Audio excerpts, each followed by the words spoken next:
안녕하세요. 경기도교육청 장학사 안선영이라고 합니다. 반갑습니다. 혁신교육지구가 무엇인지 궁금하다는 말씀을 들었어요. 그래서 혁신교육지구가 뭔지, 왜 생겼는지, 뭐 하는지 이런 것들을 말씀드리려고 합니다. 혁신교육지구는요, 학교가 학교 안에서 머무르지 않고 학교와 지역사회가 이렇게 소통하게 하려는 목적으로 기초지방자치단체하고 시도교육청하고 협약을 맺어서 지정한 지역입니다. 예를 들면 여기가 유성구면 유성구청장님하고 대전시 교육감님하고 협약을 맺어서 유성구를 혁신교육지구라고 이렇게 지정을 하는 건데요. 유성구 전체를 지구로 지정할 수도 있고 유성구의 어떤 특정한 몇 개 학교를 묶어서 지구로 지정할 수도 있고 그것은 이제 협약을 어떻게 하느냐에 따라 다른데 제가 알기로 유성구는 유성구 전체를 혁신교육지구로 지정한 것으로 알고 있습니다. 이게 2011년 처음 혁신교육지가 시작됐을 때 지도인데요. 모양의 크기는 학생 수예요.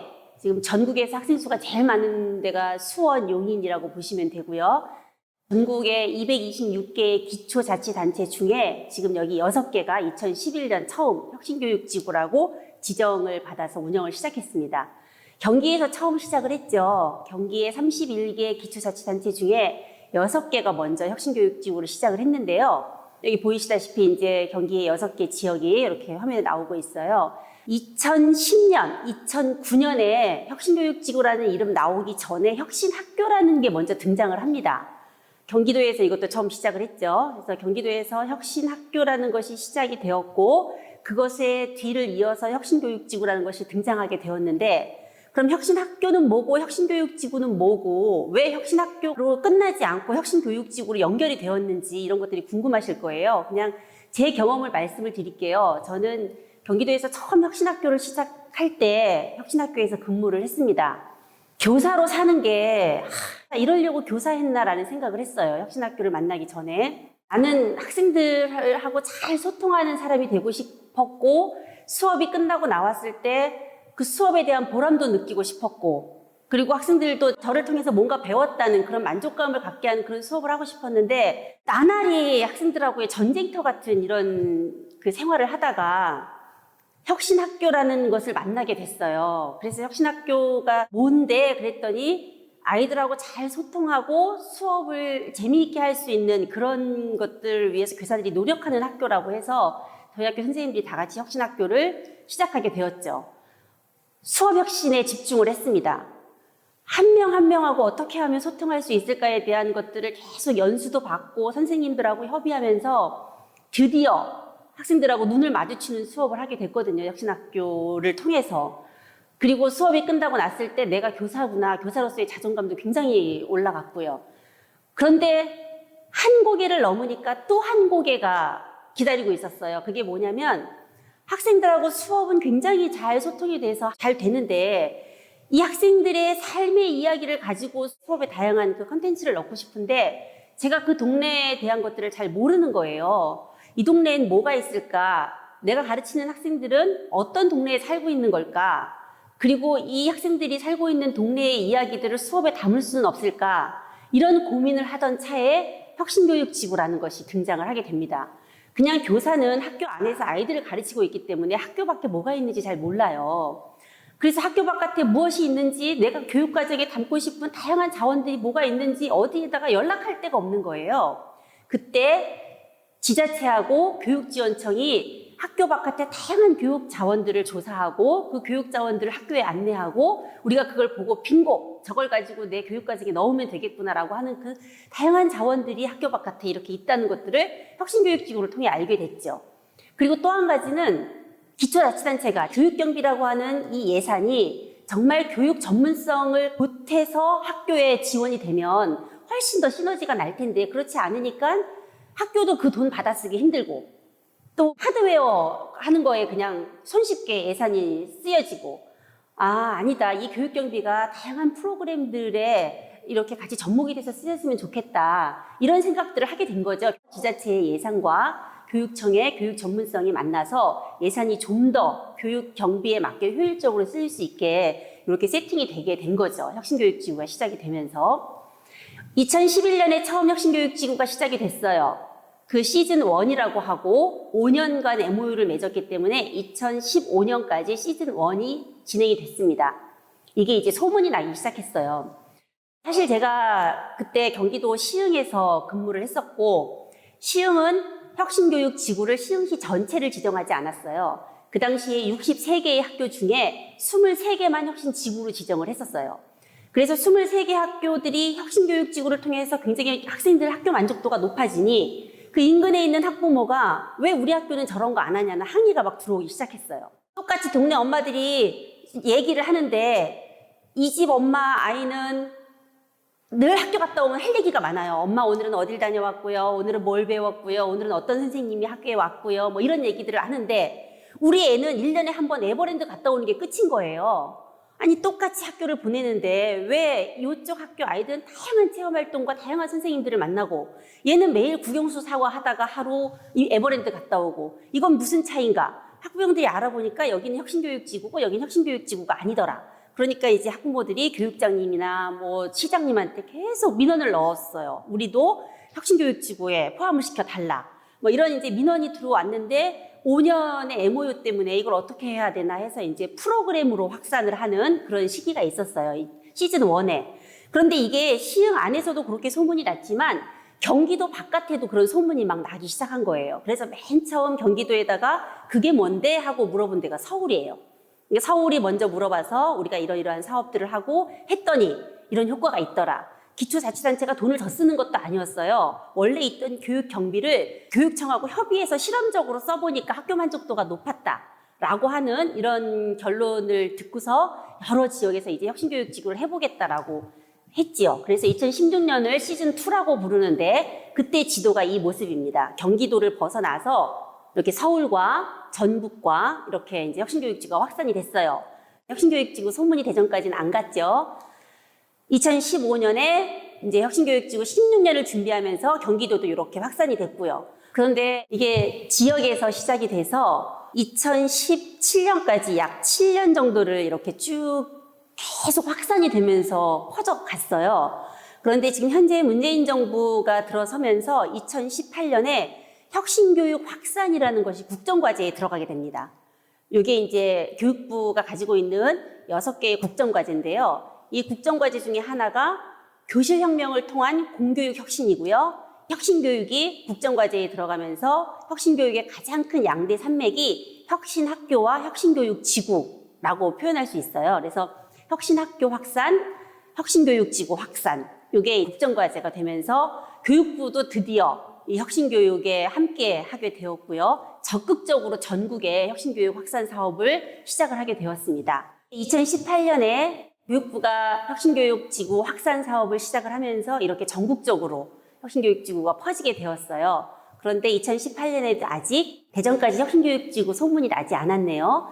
2020년에 이제 유성구가 혁신교육지구를 하고 있는 거죠. 2020년 현황을 보면 전국에 17개 시도가 있는데요. 제주 빼고 16개 시도가 혁신교육지구를 하고요. 16개 시도 중에 226개 기초자치단체 중에 지금 167개 정도의 지역이 이 혁신교육지구를 하고 있습니다. 이제는 혁신교육지구를 안 하는 지역 찾는 게 쉬워요. 혁신교육지구 안 하는 데가 몇 개인지 세는 게 쉬울 만큼 굉장히 많은 지역에서 혁신교육지구를 지금 운영하고 있습니다. 혁신교육지구의 가장 특징은요, 일반자치가 있죠. 쉽게 말하면 구청이 있고요. 그 다음에 교육지원청이 있어요. 그동안은 시청과 교육지원청이 따로따로 일을 해왔어요. 원래 시청이 해야 할 일과 교육학예에 관한 사무를 따로 두기 위해서 이 교육청을 둔 거거든요. 그렇지만 시청도 교육사업을 하고 교육지원청도 교육사업을 해요. 시청도 학부모 교육을 하고 교육지원청도 학부모 교육을 해요. 대상은 같은데 사업을 따로 하고 있었던 거예요. 그러면 같은 대상을 대상으로 해서 사업을 하고 있다면 둘이 가진 장점을 같이 이렇게 만나서, 이걸 협업이라고 하죠. 둘이 가지고 있는 장점, 이건 다시 말하면요, 둘이 갖지 못한 단점을 보완하는 거기도 해요. 그러니까 지자체의 입장에서는 그렇게 이 아이들을 주민으로 보고 투자하는 거고, 학교의 입장에서 보면 그게 학교의 역할이잖아요. 인주신문으로 길러내는 거, 이게 우리 교육 목표에도 명확하게 들어있는 거고. 그래서 둘의 목표가 같다면 손을 잡아야 된다라는 생각에서 혁신교육지구가 굉장히 의미 있다고 생각을 합니다. 그래서 지자체의 역할이 있을 거고 교육청의 역할이 있을 건데 너는 네 역할 해, 나는 내 역할 할게. 이렇게 해갖고 되는 일이 아니고 그 역할을 서로 잘할 수 있게 서로 부족한 부분을 솔직하게 인정하고 손 내밀고 그 손을 잡을 때 그때 동일한 대상이 좀 더 촘촘한 지원을 받고 성장할 수 있는 그런 구조가 만들어질 수 있다. 그런 의미에서 혁신교육지구가 굉장히 중요한 어떤 정책이라고 저는 보고 있습니다. 혁신교육지구 하면 뭐 좋아지는데? 뭐 이런 거 물어보실 수 있어요. 학생 입장에서는 아까 말씀드렸잖아요. 이것은 교육에 대한 개념, 교육에 대한 어떤 철학, 교육에 대한 자기 소신 이거에 따라 다를 수 있겠지만 우리가 언제까지 학생들을 교실에 가둬놓을 건데요. 언제까지 학생들을 국영수 사과라는 과목에 가둬놓을 건데요. 얘네들의 삶은 총체적인데 학교만 들어가면 분절되는 거예요. 수학은 수학이고 영어는 영어고 국어는 국어고. 그런데 학교 바깥에 나오면 그 수학적 사고와 국어적 언어적 능력과 사회를 바라보는 시각과 뭐 이런 것들이 다 통합해서 학생들은 삶을 산단 말이에요. 그래서 학교 안에서의 이 교과목을 배우는 것도 중요하지만 그렇게 교과를 통해서 배운 것들이 학교 바깥으로 나와서 통합적으로 어쨌든 실천해보고 경험해보고 하는 이런 연결들 이런 것들을 해본 학생과 교실에서 20년 동안 교과서에만 갇혀서 살았던 학생이 어느 날 20살의 사회에 나왔을 때랑은 저는 천지 차이일 거라고 봐요. 그래서 한 번도 협력해보지 않은 아이들에게 딱 취직을 했는데 협업해서 일하라고 하니까 어떻게 해야 될지 모르는 멘붕에 빠지는 거죠. 그래서 교과는 교과대로 깊이 있게 배우고 그 교과대로 배운 것들을 좀 실천해보는 그런 삶을 살아보게 하는 것, 학생들에게는.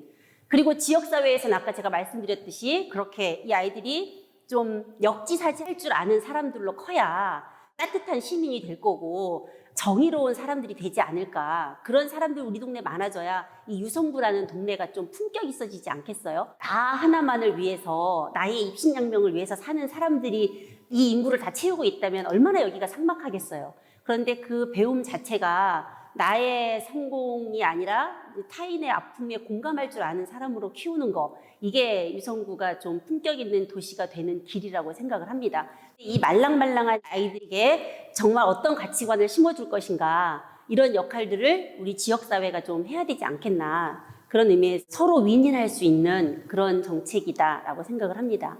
혁신교육지구 운영 사례 몇 가지를 좀 말씀드리고 싶은데요. 막연하잖아요. 지자체하고 교육청하고 그동안 몇십 년을 따로 이렇게 각각 살아왔는데 어떻게 협업을 해? 어떻게 만나야 되지? 뭐 이런 거부터 굉장히 막막해 하시더라고요. 그래서 저는 시흥교육지원청에서 장학사로 근무를 했었고 그때 시흥시청 공무원들하고 함께 협업했던 사례를 조금 말씀을 드리면 각자 자기 기관의 입장에서만 생각을 했던 사람들이 어떻게 하면 상대 기관에 대한 이해를 좀 할 수 있을까라는 생각이 들어서 시청에서 먼저 제안을 했던 거죠. 왜냐하면 시청분들이 교육청에서 쓰는 언어를 이해를 못 하겠대요. 근데 우리도 마찬가지였거든요. 시청에서 쓰는 언어가 잘 이해가 안 됐거든요. 그래서 일주일에 한 번씩 만나서 같이 학습을 했어요. 같이 이제 지자체 분들하고 교육청 혁신교육 담당하는 장학사 주무관님하고 같이 매월 2회씩 만나서 우리 동네의 강점은 뭔지, 우리 동네의 단점은 뭔지, 우리 지역의 학생들을 어떻게 키우고 싶은 건지, 그리고 요즘 혁신교육이라고 하는데 그거는 왜 하는지, 그게 뭔지, 이런 것들을 실무자가 먼저 공부를 하기 시작을 했죠. 그래서 우리가 혁신교육에 담아야 할 철학, 그리고 우리는 어떤 아이들을 키우고 싶은가라는 한 방향을 보고자 하는 이런 것들을 좀 전문가분을 모셔서 1년 동안 학습을 했어요. 그래서 그 학습을 바탕으로 새롭게 한번 계획을 세워보자. 목표도 다시 설정하고 그 목표에 도달하기 위한 실천 과제들도 다시 설정해보고 그 실천 과제를 하기 위해서 지원청의 역할은 뭐고 시청의 역할은 뭔지 이런 것들을 한번 같이 고민해보자라는 걸로 저희가 공부를 시작했죠. 그 공부했던 것들이 이제 시청에 교육 담당하는 부서 말고 시청의 여러 부서가 함께 한자리에 모이고 지원청 장학사가 전체가 한자리에 모여서 시청 각 부서 사업들이 있잖아요. 시청도 문화예술 하는 사업 부서가 있고 교육지원청에도 문화예술 교육 담당하는 장학사가 있고 그래서 시청에서 학생들 대상으로 문화예술 교육 사업을 무엇을 할 건지 그것이 현재 교육과정하고 적절한지 담당 장학사하고 해당 부서하고 이렇게 협의해서 각 자기 전문 영역별로 협의를 해서 학교 지원을 하기 위한 이런 회의를 정례화하는 데까지 이르렀어요. 그래서 이런 식의 그 협업 사례들도 있더라.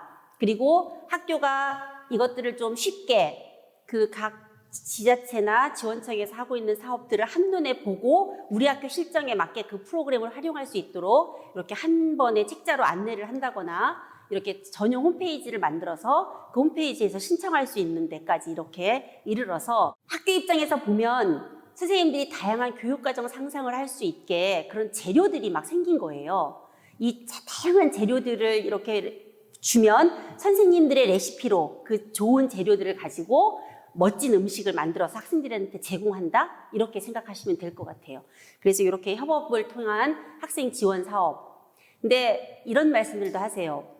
그냥 학생들 키우는 거는 학생들 잘 가르치라고 교육청이 있는 거고 선생님들이 있는 건데 그걸 왜 지자체가 해야 되고 왜 그것까지 지역 주민들이 나서서 해야 돼? 뭐 이런 말씀들을 하는 경우도 제가 종종 들었어요. 처음에 말씀드렸듯이 이 아이들은 공부하는 학생이기도 하지만 유성구 시민이에요. 지자체가 존재하는 것은 시민 전체의 복지, 0살부터 100살 이상까지의 그 시민 전체에 대한 복지를 생각하는 건데 왜 이 학생들만 따로 떼어놓고 생각하는지 그게 참 이해할 수 없는 일이었죠. 그래서 이 아이들을 학교에 있는 시민으로 보시고 성숙할 수 있도록 그렇게 지원했으면 좋겠다라는 말씀을 드립니다. 이게 이제 제가 있었던 시흥에서 원클릭 시스템이라고 했던 홈페이지 모습이고요. 시흥은 그러면 이 혁신교육직으로 왜 제일 먼저 하겠다고 손을 들었을까? 제일 먼저 정말 적극적으로 손을 들었거든요. 왜 그랬냐면 마을이 먼저 생겼어요. 학교가 먼저 생겼어요. 마을이라는 것들이 옛날에 먼저 생겼고 마을에 아이들이 있으니 마을의 필요에 의해서 학교가 생겼단 말이에요.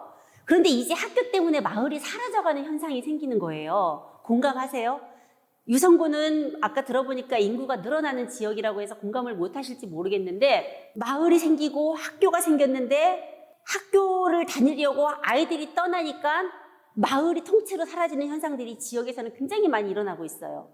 어쨌든 마을의 필요에 의해서 학교가 생겼는데 학교 때문에 마을이 사라지는 현상들 이런 것들은 좀 다시 한번 생각해 봐야 될 일이 아닐까라는 생각이 듭니다. 그것을 학생들이 동네로 쏟아져 나온다라고 이렇게 해석을 하면 그것도 하나의 방법일 수 있어요. 그런데 학생들이 동네로 나온다는 얘기일 수도 있지만 성취 목표라는 게 있어요. 이 단원에서는 이것을 여기에 도달하자라고 하는 거예요. 그런데 이것에 도달하기 위한 방법은 선생님들이 알아서 하면 되거든요.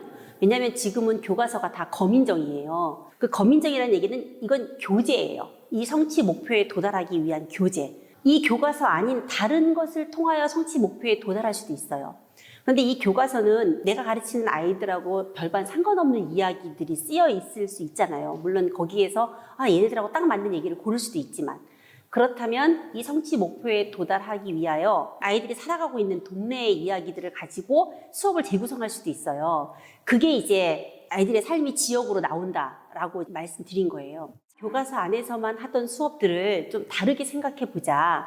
그 발상의 전환을 교사들이 했을 때 그것을 실현시킬 수 있게 하려면 다양한 지역 자원들이 이렇게 선생님들이 좀 손쉽게 접근할 수 있도록 행정은 도움을 좀 줬으면 좋겠다. 그런 의미입니다. 근데 이제 역량이라는 얘기들을 이제 너무 많이 해서 이제 좀 그런데요. 정말 다양한 역량이 필요하지 않을까요?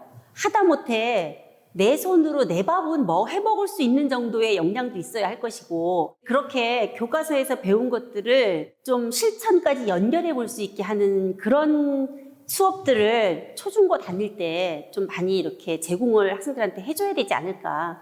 그래서 20살에 어느 날 갑자기 청년이 되는 건 아니잖아요. 내가 사회인으로 나아갈 준비들을 책과 실천이 좀 적절하게 밸런스를 맞추는 이런 교육들이 나가야 될 것 같다라는 의미입니다. 아까 제가 뭐라고 말씀드렸냐면 얘네들을 잘 키우기 위해서 지역사회가 좀 이렇게 같이 힘을 합하자라고 말씀을 드렸는데요. 그것만이 아니라 학생들을 통해서 지역이 변해요. 그러니까 지역이 학생들을 도와주는 게 아니고요. 역으로 생각하면 이 학생들의 좋은 영향력으로 지역을 변화시킬 수도 있는 건데, 예를 들어서 얘네들이 지구 살리기 프로젝트를 했어요. 그래서 일회용 컵도 한 번도 안 쓰고 다 실천을 했어요. 얘네들이 지구 살리기 프로젝트를 하고 마지막 피날레로 동시에 촛불을 켜는 행사를 했어요. 그날이 지구 불 끄는 날이었거든요. 아이들 초에 촛불이 켜지는 순간 동네 아파트는 다 소등을 하는 거를 이제 목표로 한 거죠. 5, 4, 3, 2, 1. 중앙공원에 촛불이 500개가 켜질 때 그 중앙공원을 둘러싸고 있는 동네 아파트의 불이 일제히 쫙 꺼지는, 이게 아이들로부터 동네에서 아무리 캠페인해도 될 일이 아니거든요.